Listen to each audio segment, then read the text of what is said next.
The operating system keeps several processed in memory simultaneously. The operating system picks and begins to execute one of these processes.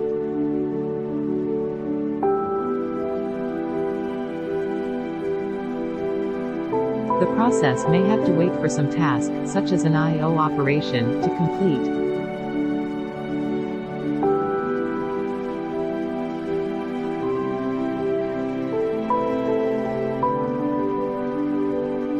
In a non-multiprogrammed system, the CPU would sit idle.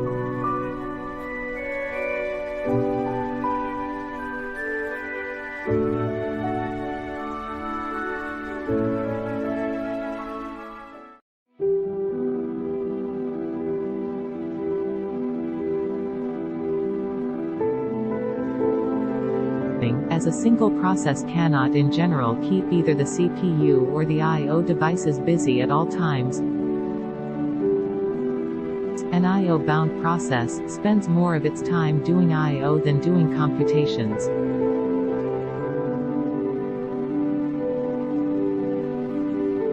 One of the most important aspects of an OS is the ability to run multiple process multiprogramming, to increase CPU utilization, also to users satisfied.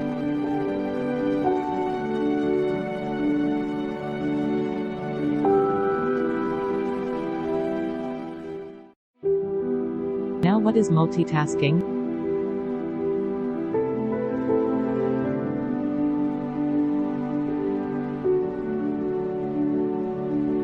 Multitasking is the concurrent performance of several jobs by a computer.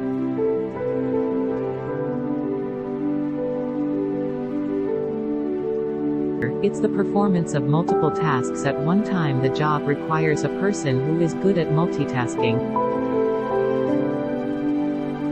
Multitasking is the logical extension of multiprogramming.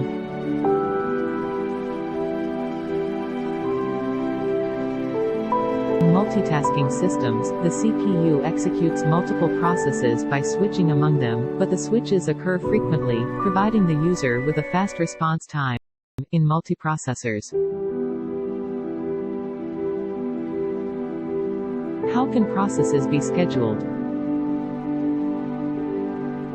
Multiprocessing system work on the concept of symmetric multiprocessing model. In this system, each processor work on the identical copy of the operating system, and these copies communicate with each other.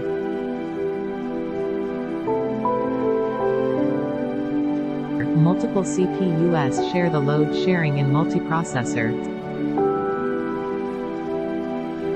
scheduling so that various processes run simultaneously.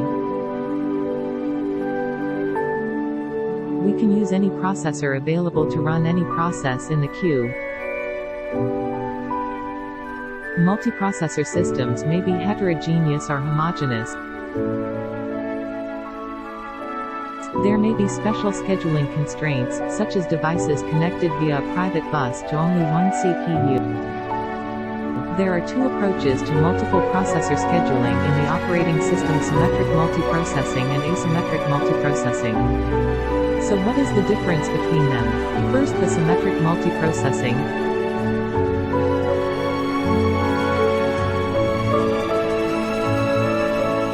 Symmetric multiprogramming. It is used where each processor is self-scheduling. All processes may be in a common ready queue. Each processor may have its private queue for ready processes. The scheduling proceeds further by having the scheduler for each processor examine the ready queue and select a process to execute. Second, the asymmetric multiprocessing. Asymmetric multiprocessing. It is used when all the scheduling decisions and I/O processing are handled by a single processor called the master server. The other processors execute only the user code. This is simple and reduces the need for data sharing, and this entire scenario is called asymmetric multiprocessing.